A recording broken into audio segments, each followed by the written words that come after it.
Hi hello నమస్కారం welcome to your favourite show game plan. నేను మీ host and your దోస్త్ నందు. నిన్న జరిగినటువంటి బ్లాక్ బస్టర్ వీకెండ్ మ్యాచ్లు ఎలా అనిపించాయి? ఒక్క టీంకి మించి మరొక టీం ఆడారు కదా.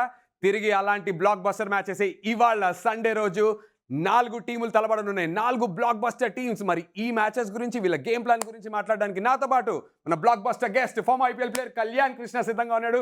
కల్లు bro, welcome to game plan. Thank you so much. Good to see you. Same here, good to see you on game plan. అదిరిపోయేటువంటి బ్లాక్ బస్టర్ మ్యాచ్లతో ఎంట్రీ ఇచ్చావు. బ్లాక్ బస్టర్ షో కొట్టేద్దాం. క్రాకింగ్ మ్యాచెస్, మామూలు మ్యాచ్లు అనుకుంటున్నాం ఏంటి, ఒకదాన్ని మించిన ఇంకో మ్యాచ్. సో డెఫినెట్గా అన్బిలీవబుల్ మ్యాచ్ అయితే చూడబోతున్నాం. బెస్ట్ పార్ట్ ఏంటంటే జీటీ వర్సెస్ ఎంఐ. అక్కడికి మ్యాచ్ కోసం నేను చూస్తున్నా, దానికోసం వెయిట్ చేస్తాను బ్రో. మొత్తం ప్రపంచ వ్యాప్తంగా ఉన్నటువంటి క్రికెట్ ఫ్యాన్స్ అందరూ కూడా ఎదురు చూస్తున్నటువంటిది బ్లాక్ బస్టర్ వీకెండ్ లో జరిగేటువంటి ఆ రెండో మ్యాచ్ గురించి. ఇవాళ జరుగుతున్నటువంటి మ్యాచెస్ ఏంటంటే రాజస్థాన్ లక్నో ఆడబోతోంది, ఆ తర్వాత ముంబై గుజరాత్ టైటన్స్ ఆడబోతోంది. దీని గురించి ఎందుకు ఇంత నొక్కి వక్కాడిస్తున్నాను అంటే కనుక one of the most anticipated face offs మనం చూడబోతున్నాం. బికాస్ గుజరాత్ టైటన్స్కి క్యాప్టెన్సీ చేసినటువంటి హార్దిక్ పాండ్యా ఇప్పుడు ముంబై ఇండియన్స్ క్యాప్టెన్ అయ్యాడు. అండ్ గుజరాత్ టైటన్స్తోనే ఈ ఐపీఎల్ని మొదలు పెట్టబోతున్నారు. High on expectations. ఎలా ఉండబోతోంది సినిమా? నెక్స్ట్ లెవెల్ ఉండబోతుంది మ్యాచెస్, అందులో ఏమాత్రం సందేహం లేదు. ఎందుకంటే GT one of the strongest sides. వాళ్ళ క్యాప్టెన్ అంత బాగా చేస్తే ఇమీడియట్గా అతను తీసేసుకోవాలి ఏంటి? ముంబై ఇండియన్స్ అలా లాగేసుకున్నారు. వచ్చిన 2 సీజన్స్లోనే ఒకసారి విన్నర్స్, ఒకసారి రన్నర్స్. అంటే హార్దిక్ పాండ్యా రికార్డ్ ఎలా ఉందో మనకు తెలుసు. అండ్ ఇంకో విషయం ఏంటంటే హార్దిక్ పాండ్యాని తీసుకోవటానికి, క్యాప్టెన్గా తీసుకోవడానికి రీజన్ కూడా ఎందుకంటే they are looking for the future. Rohit Sharma is 38, I think so 37-38 ఉన్నాడు. Hardik Pandya another 5 years. ముంబై ఇండియన్స్కి ఆల్రెడీ ఐ థింక్ 4-5 seasons ఆడాడు, 5 to 6 seasons ఆడాడు. అండర్ రోహిత్ శర్మ ఆడాడు. సో పర్లేదు, రోహిత్ శర్మ అండర్ ఆడాడు కాబట్టి కొంచెం కాంట్రవర్సీస్, డిస్కషన్స్ ఇవన్నీ జరిగాయి. ఎందుకు రోహిత్ని డ్రాప్ చేశారు, ఇట్లాంటివన్నీ. So let's see. But still నేనైతే మాత్రం చాలా ఎక్సైటెడ్గా ఉన్నాను. తన ఫార్మర్ టీమ్మేట్స్ అగేన్స్ట్ ఆడబోతున్నాడు హార్దిక్ పాండ్యా. అండ్ క్యాప్టెన్సీ లేని రోహిత్ శర్మ ఎలా ఆడతాడు? ఇది పెద్ద సవాల్. ఇదే పెద్ద సవాల్. ఎగ్జాక్ట్లీ. ఈసారి క్యాప్టెన్సీ ప్రెషర్ లేదు కాబట్టి ఫ్రీ ఫ్లోయింగ్ బ్యాట్ ఉంటుంది. హైయెస్ట్ నెంబర్స్ వచ్చేటువంటి అవకాశాలు కూడా ఉన్నాయని చెప్పి ఎక్స్పెక్టేషన్స్ ఉన్నాయి ఫ్యాన్స్ అందరికీ. Do you think that happens? I think so. ఎందుకని అంటున్నానంటే నందు, మనం క్యాప్టెన్సీ అనేది ఎప్పుడు కూడా యాడెడ్ ప్రెషరే. మీరు ఐపీఎల్ మొత్తంలో చూస్తే చాలా తక్కువ మంది క్యాప్టెన్స్ బ్యాటింగ్ బాగా చేయటం, లేకపోతే బౌలింగ్ బాగా చేయటం, అలానే క్యాప్టెన్సీ కూడా బాగా చేయటం అనేది చాలా తక్కువ మందిని చూస్తాం. రోహిత్ శర్మ ఒప్పుకోవాల్సిందే, 4 seasons నుంచి యాజ్ అ ప్లేయర్గా, యాజ్ అ బ్యాట్స్మెన్గా కావాల్సిన కాంట్రిబ్యూషన్ ఇవ్వట్లేదు ముంబై ఇండియన్స్కి. యాజ్ అ బ్యాటర్గా 1-odd games ఎక్కడో ఆడుతున్నాడు. ఎస్పెషల్లీ 2020లో అనుకుంటా 1-odd పర్ఫార్మెన్స్ వచ్చాయి. బట్ స్టిల్ రోహిత్ శర్మ ఎబిలిటీకి తగ్గట్టు ముంబై ఇండియన్స్కి పర్ఫామ్ చేయట్లేదు. కాబట్టి ఐ థింక్ క్యాప్టెన్సీ తీసేయటం అనేది ఒకటి ఇనిషియల్గా తనకి చెప్పే ఇది చేసుంటారు. అది ఎవరో ఏదో అబ్రప్ట్గా అలా తీసేయటం అనేది జరగదు. సో కాబట్టి రోహిత్కి ఆ స్పేస్ అనేది ఇచ్చారు. క్యాప్టెన్సీ లేకుండా కంఫర్టబుల్గా బ్యాటింగ్ చేసే ఒక బిగ్గెస్ట్ అడ్వాంటేజ్ రోహిత్ శర్మ ఈసారి తీసుకుని ముంబై ఇండియన్స్కి ఒక 500 runs ప్లస్ సీజన్ నేను ముందే ప్రెడిక్ట్ చేస్తున్నాను. వావ్, 500+ runs రోహిత్ బ్యాట్ నుంచి ఒక సీజన్లో వస్తే ముంబై ఇండియన్స్ ఫ్యాన్స్ అందరూ కూడా హ్యాపీగా ఫీల్ అవుతారు. పర్లేదు, మా రోహిత్ క్యాప్టెన్ కాకపోయినా సరే బ్యాట్స్మెన్గా అయితే మమ్మల్ని ఫుల్గా ఎంటర్టైన్ చేశారని చెప్పి కడుపు అయితే నిండిపోతుంది. అక్కడ ఇష్యూ ఏం లేదు. కానీ ఇప్పుడు క్యాప్టెన్స్ గురించి మాట్లాడుతున్నాం. గుజరాత్ టైటన్స్లో we have a youngster stepping in. అది కూడా మీరు అన్నట్టుగా హార్దిక్ పాండ్యా డెబ్యూ సీజన్లోనే విన్నర్స్ని చేశాడు, తర్వాత రన్నర్అప్గా ఉన్నాడు. ఇప్పుడు ఆ షూస్ని ఫిల్ చేయడానికి వచ్చింది శుభ్మన్ గిల్. శుభ్మన్ గిల్కి ఉన్నటువంటి మెచ్యూరిటీకి, తనకున్నటువంటి ఎక్స్పీరియన్స్కి జీటీని ఎలా లీడ్ చేస్తాడనుకుంటున్నారు? Last year orange cap winner, బ్రహ్మాండంగా రన్ స్కోర్ చేశాడు, 800+ runs స్కోర్ చేశాడు. ఈవెన్ మీరు హార్దిక్ పాండ్యాని కూడా చూస్తే ఎప్పుడు ఐపీఎల్లో క్యాప్టెన్సీ చేయలేదు. ఆడాడు ముంబై ఇండియన్స్కి డెఫినెట్గా, బట్ స్ట్రైట్ అవే తీసుకొచ్చి గుజరాత్ టైటన్స్కి మరి క్యాప్టెన్సీ ఇవ్వటం, తను బాగా లీడ్ చేయటం, టీంని బాగా పర్ఫామ్ చేయటం కూడా చూసాం. సో కాబట్టి శుభ్మన్ గిల్ కూడా అలాంటి పర్ఫార్మెన్స్ ఇస్తాడని నేనైతే అనుకుంటున్నాను. మేబీ కొన్ని డిస్కషన్స్ వచ్చాయి నందు, రషీద్ ఖాన్ కూడా ఇచ్చుంటే బాగుండేదేమో క్యాప్టెన్సీ అని. ఎందుకంటే రషీద్ ఖాన్ వాళ్ళ నేషనల్ సైడ్ని, T20 సైడ్ని, ఆఫ్ఘనిస్తాన్ సైడ్ని లీడ్ చేస్తున్నాడు. బట్ ఇందాక మనం మాట్లాడినట్టే ముంబై ఇండియన్స్ ఎలా అయితే ఒక లాంగ్ టర్మ్ క్యాప్టెన్సీ కోసం చూస్తున్నారో, అలాగా గుజరాత్ టైటన్స్ కూడా ఒక లాంగ్ టర్మ్ క్యాప్టెన్ కోసం చూశారని నాకైతే అనిపిస్తుంది. ఎందుకంటే మ్యాన్ ఇన్ ఫామ్, గేమ్ని బాగా రీడ్ చేయగలడు. Only thing, Shubman Gill captains ఇప్పుడు దాకా చేయలేదు కాబట్టి ఎలా లీడ్ చేస్తాడనే దానిలో ఒక చిన్న ఇదేంటంటే బేసిక్గా కామ్గా, కూల్గా, అలా రిలాక్స్డ్గా ఉంటాడు, ఎక్కువ యానిమేటెడ్గా కనపడ్డు. సో కాబట్టి అదొక్కటే చిన్న డౌట్. మేబీ ధోని లాగా ఏమైనా కామ్గా ఉండి ఏమైనా చేస్తాడు. కూల్ అండ్ కామ్ క్యాప్టెన్ కింద గుజరాత్ టైటన్స్ని ముందుకి తీసుకెళ్ళగలుగుతాడా చూడాలి. కానీ ఏదైతే మనం రోహిత్ శర్మకి ఒక అడ్వాంటేజ్ మాట్లాడుకున్నాం, క్యాప్టెన్సీ లేకపోవడం, ప్రెషర్ ఉండదని. శుభ్మన్ గిల్కి ప్రెషర్ వచ్చే ఆరెంజ్ క్యాప్ రేస్లో వెనకబడిపోతాడా? We have to wait and watch for it. ఇంకొక బ్లో నాకు అనిపిస్తుంది, అంటే కెప్టెన్ హార్దిక్ పాండ్యా మారటం అనేది ఒక బ్లో కింద మనం దాన్ని పరిగణనలోకి తీసుకుంటే, one more blow is absence of Shami. Exactly.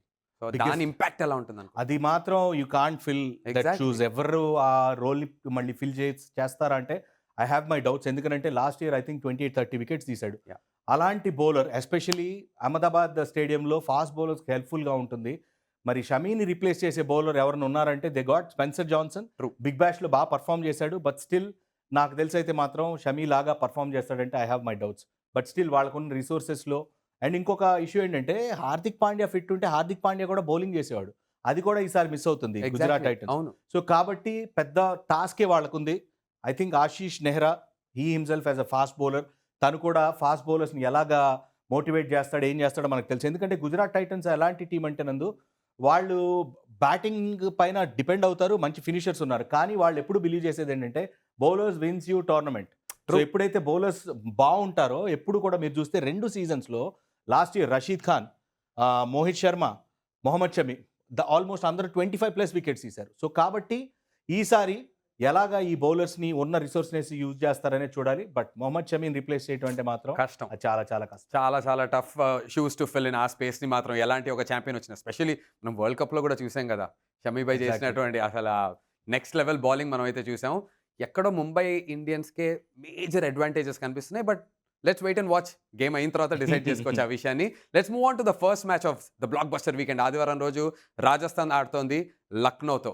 మరి లక్నోలో మనం చూస్తే కనుక డెఫినెట్లీ సవాయ్ మాన్సింగ్ స్టేడియంలో జరుగుతుంది. And we have KL Rahul ఆడబోతున్నాడు. సూపర్ ఫామ్లో కేఎల్ రాహుల్ ఉన్నాడు, మనకు తెలిసిందే. They have one more good అడ్వాంటేజా, మరి అది డిసడ్వాంటేజా మీరే చెప్పాలి. హెడ్ కోచ్ మారటం ఎల్ఎస్జీకి, దానివల్ల ఏమన్నా చిన్న మార్పులు చేర్పులు జరిగేటువంటి ఛాన్సెస్ కనిపిస్తున్నాయా కళ్యాణ్? కోచ్ మనం లాస్ట్ టైం కూడా మనం చూసాం Gautam Gambhir as a mentor ఎలాంటి ఇంపాక్ట్ చూపించాడు. True.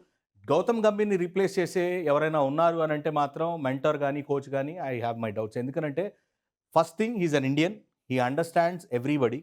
టీంలో ఎవరెవరు ఎలా ఉన్నారు ఏంటి ఇలాంటివన్నీ కూడా గౌతమ్ గంభీర్కి బెటర్ ఐడియా ఉంటుంది when it compares to foreign coach. Foreign coach అని ఎందుకంటే Justin Langer he himself is a very aggressive coach. Just like Gautam Gambhir, almost like Gautam Gambhir, ఇద్దరు లెఫ్ట్ హ్యాండర్సే. బట్ స్టిల్ ఇప్పుడు తను ఈ టీంకు లీడ్ చేయటం అంటే ఈ టీంకి కోచ్ చేయడానికి రావటం నాకైతే మాత్రం గౌతమ్ గంభీర్ అంత ఇంపాక్ట్ చూపిస్తారా అంటే I have my doubts. But still Lucknow 2 ఏళ్ళు ప్లే ఆఫ్స్కి వెళ్ళారు. True. సో కాబట్టి ఈ టీంని కూడా తక్కువ అంచనా వేయటానికి లేదు. అవును. కోచ్ అండ్ కెప్టెన్ ఇద్దరికి అండర్స్టాండింగ్ చాలా బాగుండాలి. Under Justin Langer's coaching staff and all మరి కేఎల్ రాహుల్ అడ్జస్ట్ అవుతాడు. ఇద్దరు రైట్ పేజ్లో ఉండి ఒకే లైన్లో వెళ్తే గనక డెఫినెట్గా లక్నో కూడా చాలా ఇంపాక్ట్ చూపించే అవకాశం ఉంది. మరొకసారి ప్లే ఆఫ్స్ వరకు వచ్చేటువంటి ఛాన్సెస్ అయితే Definitely లక్నో అనేటువంటి అలాంటి ఒక మంచి టీంకి అయితే డెఫినెట్గా ఉంది. కానీ హెడ్ కోచ్గా ఎవరైతే మెంటార్ ఇప్పుడు జస్టిన్ లాంగర్ రావడంతో ఈ మార్పుతో ఇంకొక మార్పు గురించి ఒక పెద్ద డిస్కషనే జరుగుతుంది ఫ్యాన్స్ అందరిలో. దట్ కేఎల్ రాహుల్ స్కిప్పర్ ఏమన్నా ఈ మిడిల్ ఆర్డర్లోకి వచ్చి ఆడతాడా అనేటువంటి ఒక క్వశ్చన్ ఫ్యాన్స్ అందరి మధ్య డిస్కషన్ జరుగుతుంది. Kalyan, do you see a chance of KL Rahul coming to the middle order? Definitely yes అని అనిపిస్తుంది నాకు. ఎందుకంటే looking at Indian side, Indian టీంలో కూడా అక్కడ ఓపెనర్స్గా కంటే కేఎల్ రాహుల్కి మిడిల్ ఆర్డర్లో మంచి సుస్థిరమైన ప్లేస్ ఉంది. తనకి Okay. మంచిగా వచ్చి తను ఆల్రెడీ మనం ఎప్పుడు కూడా పాస్ట్లో చూసాం నందు, మిడిల్ ఆర్డర్లో వచ్చి రన్ స్కోర్ చేశాడు. మిడిల్ ఆర్డర్లో ఉంటే టెస్ట్ క్రికెట్లో కూడా డౌన్ ద ఆర్డర్ బ్యాట్స్మెన్తో కూడా రన్స్ స్కోర్ చేసిన పాస్ట్ రికార్డ్స్ చూసాం. సో కాబట్టి ఇక్కడ ఎందుకు మిడిల్ ఆర్డర్ ఆడుతున్నాడు అనేది ఫస్ట్ క్వశ్చన్ మార్క్. దేవదత్ పడికల్ని ట్రేడ్లో తీసుకున్నారు. So as an opener he will definitely perform well. ఎందుకంటే రాజస్థాన్ రాయల్స్కి ఓపెనర్గా ఉన్నప్పుడు చాలా బాగా ఆడాడు. ఎప్పుడైతే దేవదత్ పడికల్ని మిడిల్ ఆర్డర్లోకి తీసుకొచ్చారో మొత్తం బ్యాటింగ్ లైనప్ ఫెయిల్ అవ్వటం అండ్ తను కూడా ఫెయిల్ అవ్వటం వల్ల బిగ్గెస్ట్ సెట్ బ్యాక్ అయింది రాజస్థాన్ రాయల్స్కి. సో కాబట్టి దేవదత్ పడికల్ వచ్చాడు, కైల్ మేయర్స్ కానీ లేకపోతే క్వింటన్ డికాక్ కానీ ఇద్దరిలో ఎవరు ఆడినా కూడా ఈ ముగ్గురులో ఓపెనర్స్ సెట్.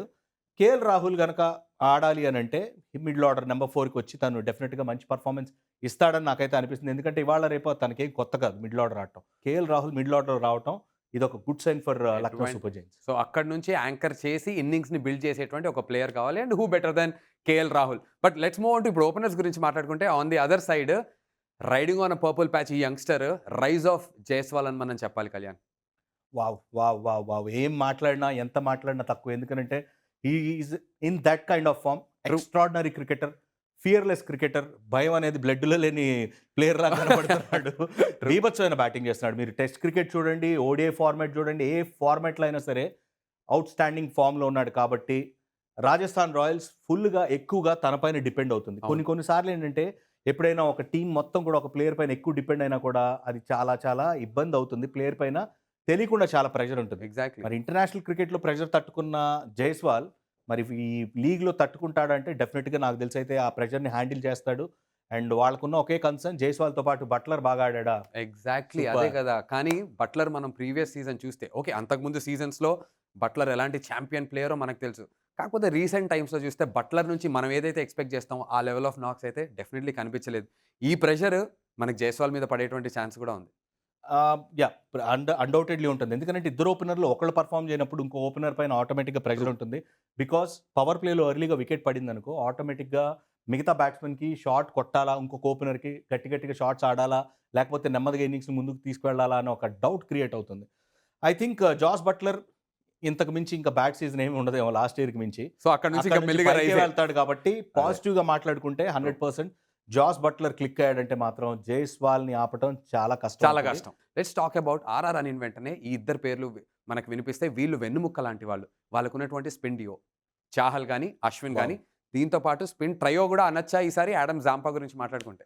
జాంపాని ఆడించొచ్చు. You never know. ఆడించాలి అని అంటే గనక వాళ్ళకి మంచి అంటే ప్రోగ్రెస్ అయ్యే కొద్దీ టోర్నమెంట్ ప్రోగ్రెస్ అయ్యే కొద్దీ సమ్మర్ హీట్ పెరుగుతుంది కాబట్టి పిచెస్‌లో ఆ డ్రైనెస్ ఎక్కువ పెరుగుతుంది. అప్పుడు ముగ్గురు స్పిన్నర్, మూడో స్పిన్నర్‌ని కూడా ఆడించే అవకాశం అప్పుడు తీసుకోవచ్చు గానీ to start off with I think వాళ్ళు ఆ ఛాన్స్ తీసుకోరనుకుంటున్నా. Because they have one of the best bowling spin duo. ఒకళ్ళు లెగ్ స్పిన్నర్, ఇంకొకళ్ళు off spinner. Ashwin and Chahal ఇద్దరు కూడా అన్‌బిలీవబుల్ పెర్ఫార్మర్స్. వాళ్ళ డే ఉంటే మాత్రం వాళ్ళు బ్యాట్స్‌మెన్‌ని ముప్పులు తిప్పలు పెట్టడం గ్యారంటీ. సీరియస్లీ. సో, మూడో వాళ్ళని కూడా ఆడించాలంటే మాత్రం అప్పుడు నేను ఇందాకడ అంటున్నట్టు అదేమన్నా అయితే అప్పుడు చూద్దాం. ట్రియో వద్దు, డియోనే ముద్దు అంటున్నటువంటి మన Kalyan Krishna. On that note Kallu bro, thank you so much. Pleasure Pleasure. Having you on game plan. తిరిగి మరొక ఎపిసోడ్ ఆఫ్ గేమ్ ప్లాన్‌తో మన ప్రేక్షకులందరిని ఎంటర్‌టైన్ చేద్దాం. అంటిల్ దెన్ మీరు స్టార్ స్పోర్ట్స్ 1 తెలుగు చూస్తుండండి. ప్రతిరోజు ఐపీఎల్‌లో బ్లాక్ బస్టర్ ఎంటర్‌టైన్‌మెంట్ ఇక్కడ పక్కా. Stay tune to Star Sports 1 Telugu. By.